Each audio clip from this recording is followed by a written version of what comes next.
everyone, it's Michael and welcome to the April 2018 Orchid Collection update. You guys, there is so much going on. And actually right before I filmed this, I went back and I watched my March 2018 update because that's the one I did right before leaving Colorado. I wanted to have a clear snapshot of the jumping off point for each of these orchids as they approached the transition. So that was kind of eye-opening. If you feel so inclined, go ahead and rewatch the video. I will link it below. But it gives you a really good idea of where the plants were before the transition and where they are now. So it's nice because it's giving me a bit of a roadmap of which orchids did, or which types of orchids tend to fare better in transitions. So that being said, let's talk through what I'm doing differently this month. Now, a few changes. I'm flushing weekly again. So for the past couple months, I've gone to just flushing every 2 weeks, which has been going great. You know, I have to disturb the orchids less, it's less work for me. But I am resuming flushing weekly, and I'll tell you why.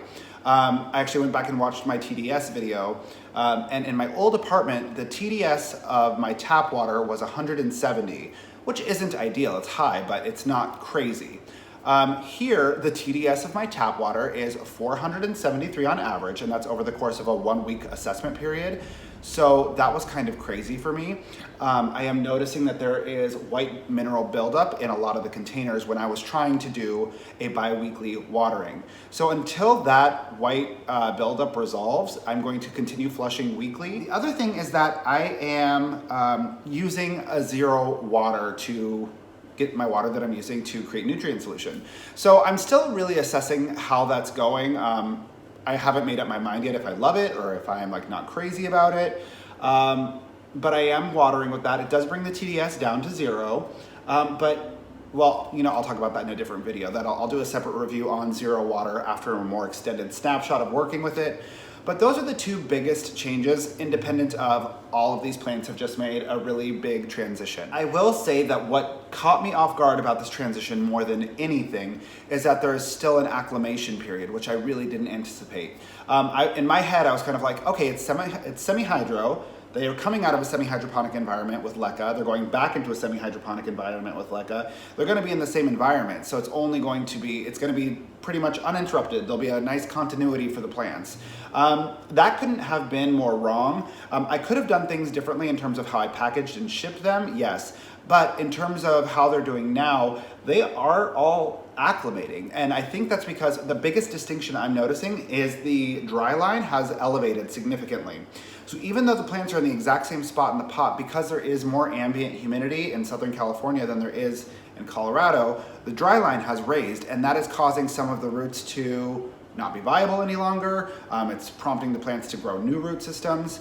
So it's not forcing the plant to completely abandon its old root system and start over, but it is causing the plants to adapt.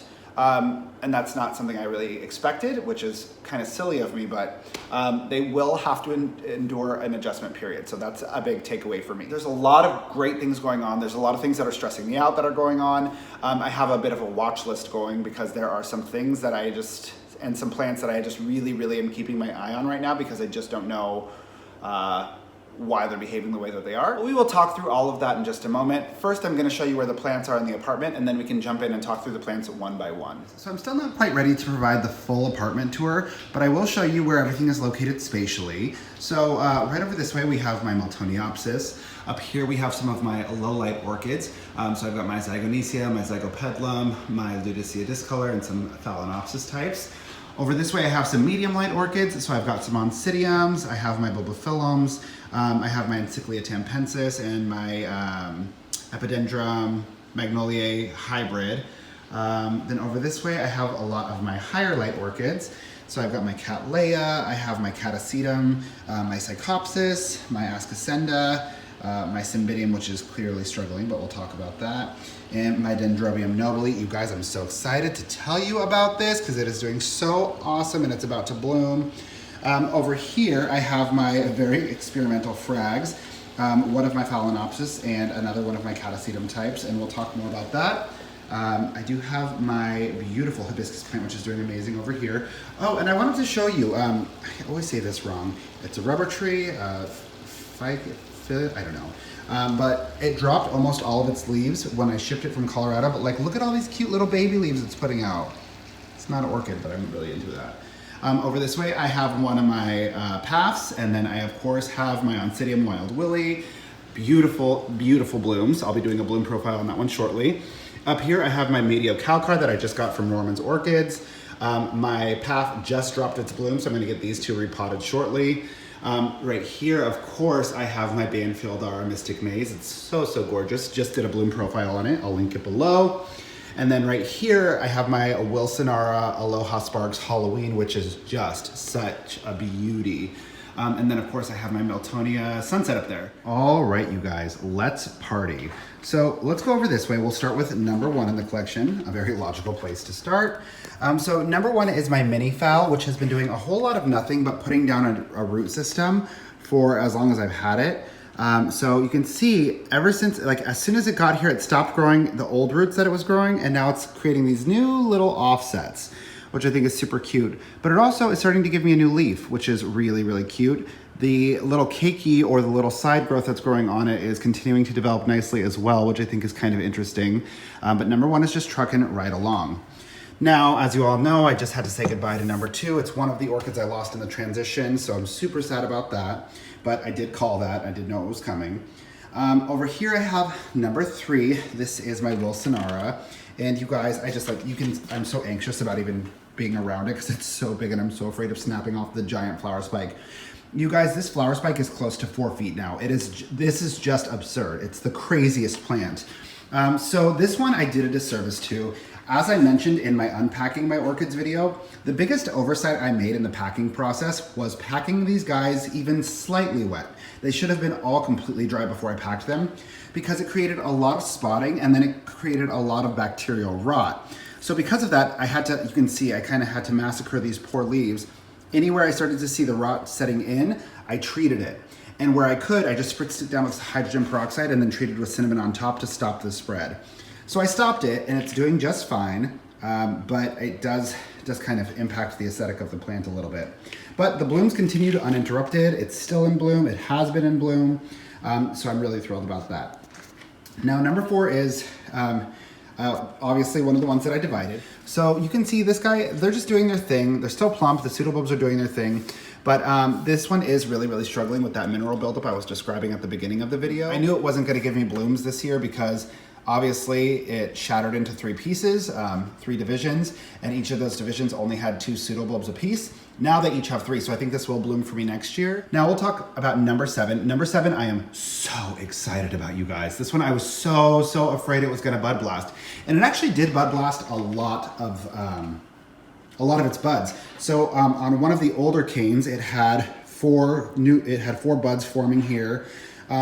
Even in some of these guys, it's just like right here, this guy right by my index finger, it had a bunch of blooms. So it aborted a bunch of them, which was my fear going into this move. But I did not expect it to still give me 15 fully developed blooms. It's about to bloom any day, which makes me super thrilled because I don't know if you guys remember, this gave me 1 bloom and that was at the end of February. And I thought to myself, okay, well, just giving it a dry winter rest and no change in temperatures wasn't sufficient to cause blooming. Well, I couldn't have been more mistaken because it did, and it's just going to give me such a beautiful display. I can't help but think how crazy this display would have been if I didn't move. I bet it would have just been incredible. But that gives me a lot of joy and peace of mind. So over this way we have number 8. This is my Mystic Maze Banfieldara. This was the subject of my bloom profile video I just posted this month. I will link that below. But obviously this guy is just doing fantastic. Bloomed uninterrupted from the process of the move and just looks incredible. So good for you. Over here, this is one of the ones that I actually had pegged to not survive the transition, but it seems to be doing great. This is number 9. This is the keiki that I took from my mom's plant. And it actually is a lot more turgid than it was before I left. I just don't know what this plant's gonna do, truly. I have no clue what's going on, but it's doing better than it was when I left, so interesting. Over this way, I have number 11 in the collection. This is my Mendenhall Hilda's Psychopsis. Ever since I've moved here, you can see the modeling on the leaves has gotten way more vivid and way more intense, which is a fabulous sign. It also has a new growth coming in right here, and that is just trucking right along. The only area of concern on this guy is this little spot, and again, that came from me packing this away while it was wet. I already treated it with hydrogen peroxide and cinnamon, but I'm watching that like a hawk. If it starts to accelerate or spread, I'm gonna clip off the end of that leaf and sterilize. So that's my big battle right now, is just being vigilant about the damage that I caused in the transition and making sure that I'm managing it so it doesn't escalate. So that's number 11. Now, this is number 12. You might remember right before the transition, it had just started to put out a flower spike. I was super afraid that it was gonna abort it, but it didn't. You can see it's still putting down roots. It's giving me a new leaf since we've been here, which is really exciting. But also, if I take you right in, you can see that flower spike is still developing, which makes me super happy. Now, number 13 is very exciting. This was the subject of my Phragmipedium experiment, which I will link below. God, there's gonna be a lot of linked videos below, guys. You can see this one had so much dieback, but ever since I've converted it to this system, it has been doing phenomenally well. There is no more dieback. It is more green and vivid than it has ever been. And beyond that, it is putting out, I don't know if you can see it, but right there, it's putting out a completely brand new growth ever since I switched it to the system. So that makes me super, super happy. I hope that this positive momentum continues. And my other Phragmipedium is also enjoying this same upswing, so I don't think this is happenstance. This is definitely a product of the new system I've implemented with the air and the bubble stone being placed directly into the semi-hydroponic system. So we'll keep an eye on that. Over this way, I have number 16. This is my Dapper Dots Nicolasa Tavares Catasetum. It was fully in dormancy before I left Colorado. I have resumed fertilizing and watering, and you guys, it is doing so good. It's just the new growths are just kind of going nuts, and they're super happy and pleased. So I don't really know what else to say about this guy, but it's doing well, it's living its best life, and it has 2 new growths coming along just beautifully. And it's just starting to really pick up momentum. So when Catasetums start growing, they grow and they grow fast. So it's just now hitting that tipping point where it's about to really go hard. So over this way, we have number 17 in the collection. This is my Ascocenda Betty May Steele Carmela. And this one, I mean, it wasn't doing much in Colorado and it's not doing much here. It's definitely getting a lot more light here, so I'm keeping my eyes on it to see if it'll start to hit a stride. It did start to put out some new leaves, which is really lovely. When I first converted it, it really just like hit the ground running and put down a beautiful new root system, but it hasn't done much of anything for a while. So maybe this transition to higher light and maybe this transition to higher humidity will really help it and it'll hit its own stride. But for right now, I'm just not seeing much of anything happening. Now on to number 18, this is my Zygopetalum. You guys, I am so sad about this one because this was the subject of my helping my Zygopetalum adapt video. I'll link that below. It really struggled, and then it was hitting such a stride in Colorado. It had so many new growths, but and it put down a completely new root system, which you can actually see if I lift it up. Put down a really beautiful new root system. But here's the tricky thing. Look what happened to all of the new growths.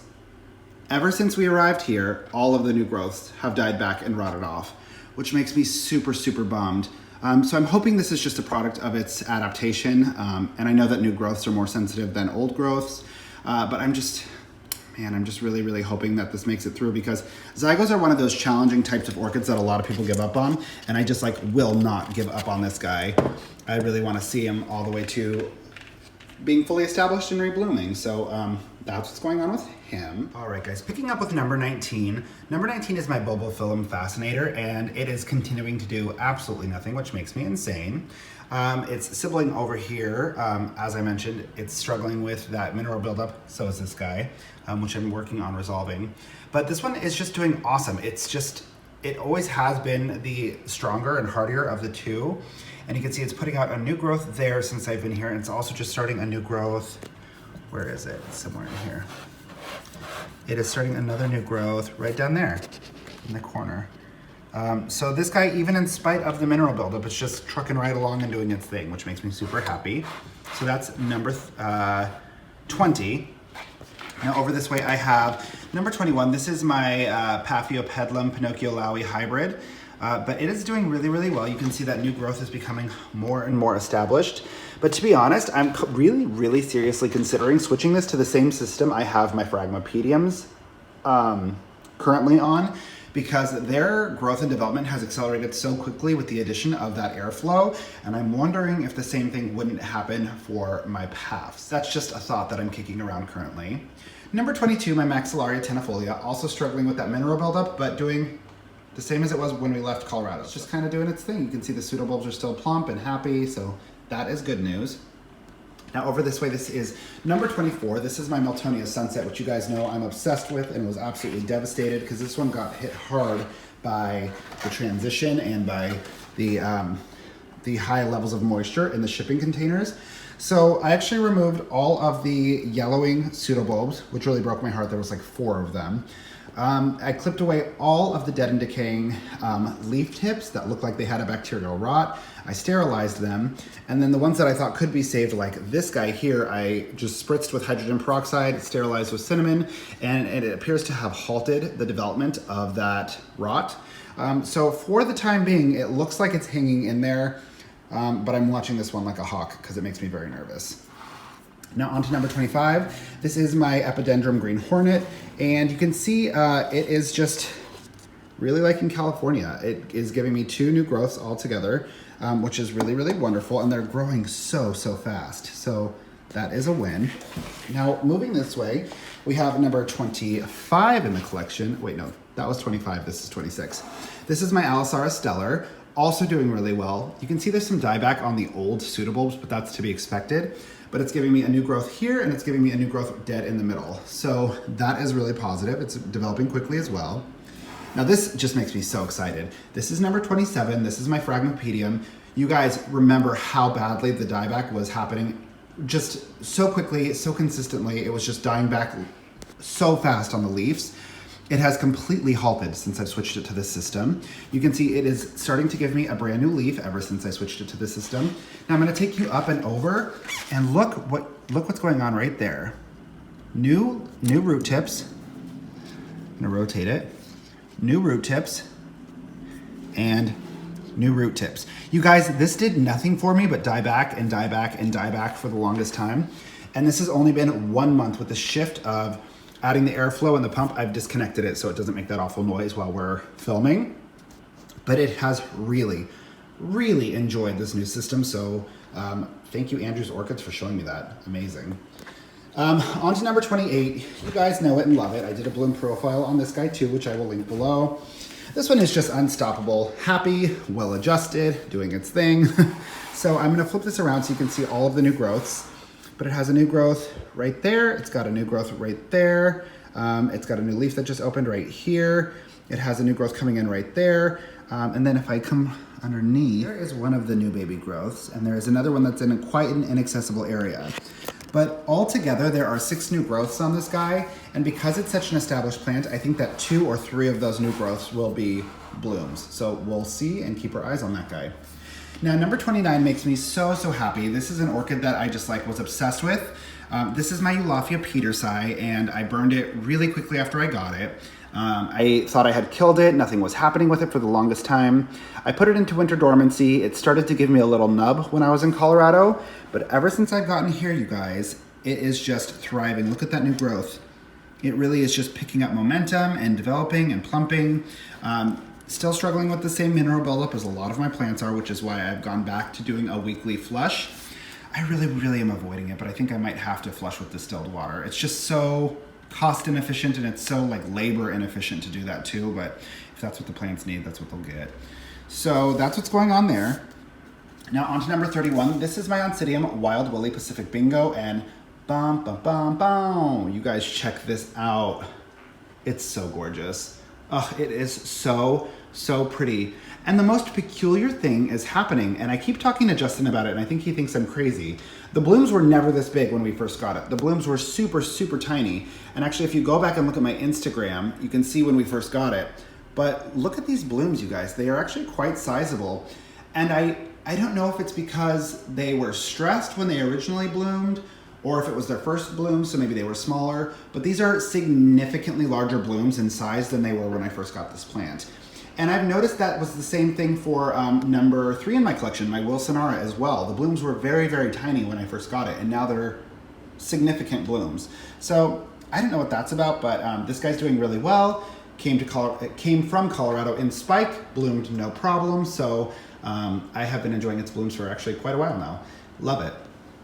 Now on to number 33 over here. I have This is my Dendrobium tangerinum. This is gonna be such a beautiful plant if I can ever get it to bloom. I had to cut back the dead canes since I arrived, but this guy is it's the one hope for the plant, and I'm not sure you'll even be able to see it, but it has been putting down an abundance of new roots. You can see the old root system is not viable at all. It's just, I left it attached because it's a great stabilizing mechanism for the plant inside of the semi-hydroponic container. But that new growth is the one thing that's gonna allow this plant to move forward. So hopefully this does really, really well. We're picking back up with number 34. This is my Ludicea discolor. This was a gift from my boss, Nicole. And you can see it's giving me a new leaf, which is super exciting, especially considering that after it arrived, it dropped 3 of its bottom leaves. So I just think it was pouting for a second, but it seems to have perked back up. It's resuming its growing cycle, so that guy is doing just fine. Now, number 35, my Burgiara Nellie Eiler, is one that I did not expect to take this transition so hard, but it does not like California so far. You can see the pseudobulbs are becoming progressively more and more desiccated. Also, it had a new growth, which it just very, very quickly gave up on. You can see it right down there. But it's taking up a lot of mineral buildup. It is just not liking what's going on here. So I'm watching this one carefully. This is definitely on the watch list. Now, another one that's on the watch list, number 36, this is my SVO Fred Clarkiara Black Pearl. I have to divide, I'm probably gonna do it right after I finish filming this video. I need to divide this bulb off because if I take you in close on it, you can see it's super discolored and it's getting super mushy at the tip. I'm really, really hoping this won't be a repeat of the death of number 32, which I just posted it today. It was super unexpected. My Cloesia Rebecca Northern died.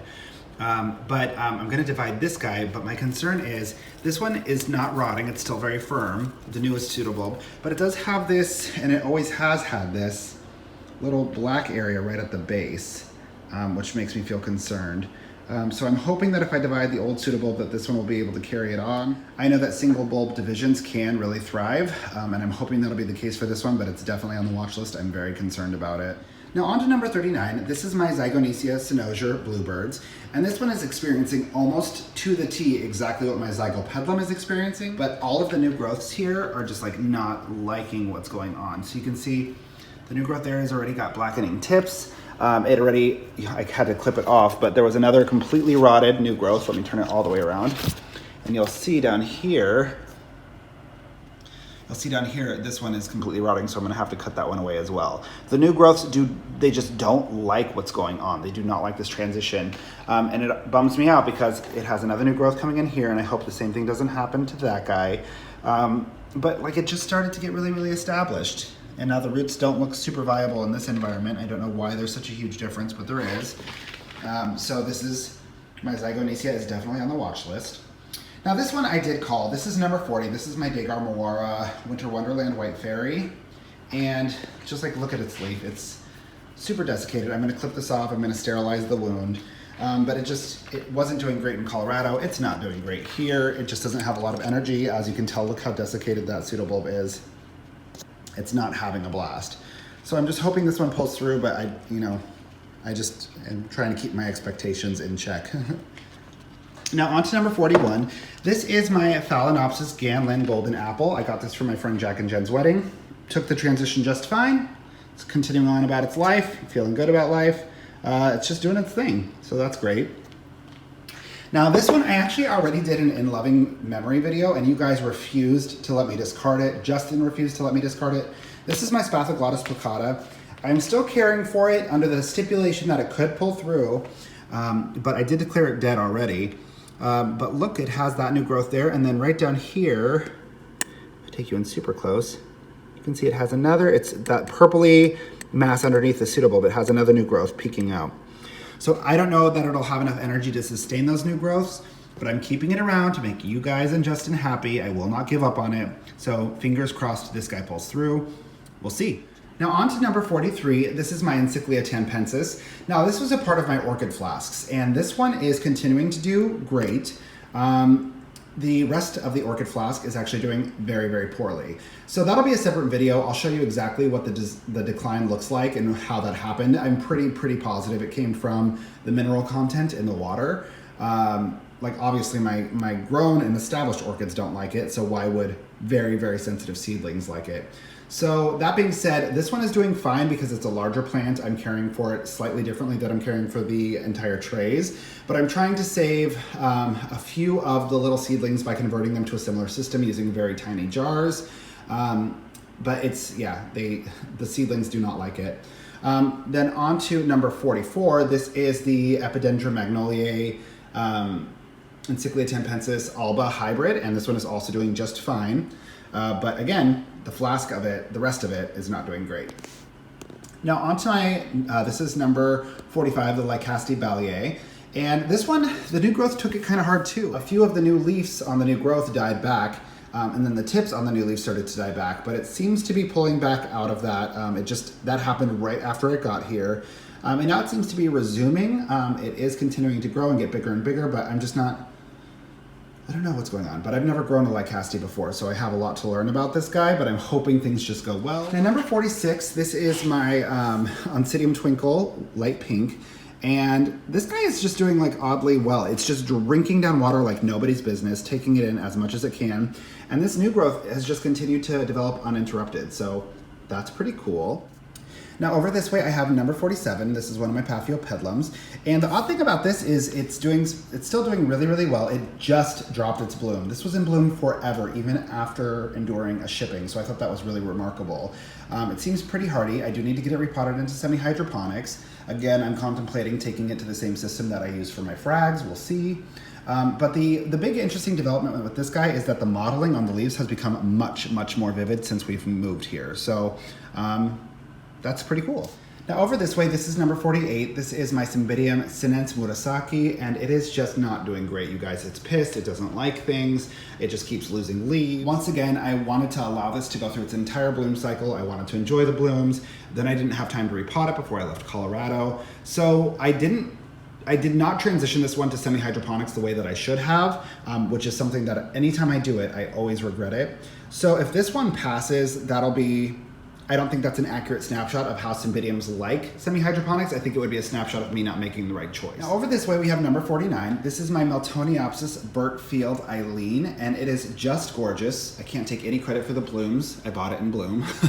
But I just think it's stunning. I'm not quite sure how this one's going to do, honestly. It likes cooler temperatures, and I am having the damnedest time keeping it cool in here.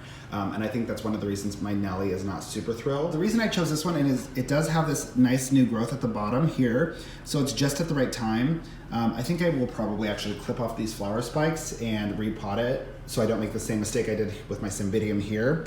So I'll be doing that shortly. They have very, very fine root systems, so I'll have to be exceptionally gentle. But I'm hoping that this one takes to semi-hydroponics well. I've never grown a Meltoniopsis. I know that they're temperamental, so I'm just hoping for the best. And then last but not least, I have my Mediocalcar. I did pick this up from Norman's Orchids, which is in my video about that visit, which I will link below. It did drop, well, it didn't drop, but the blooms dried out, all of its old blooms, so this is also ready to be repotted. Similar situation to my Meltoniopsis. It has a very, very fine root system, so I'm gonna have to be very, very gentle. But that is what's coming up for number 50. So that's pretty much it, you guys.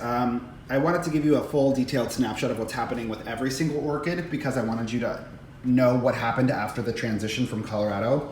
But for May and for all of the months after this, I'm gonna go back to just showing you the ones where something really, really interesting or something really different is happening or developing, just to help these updates move along a little quicker. But I did want you guys to all get an opportunity to see how each of these plants individually were impacted by the transition.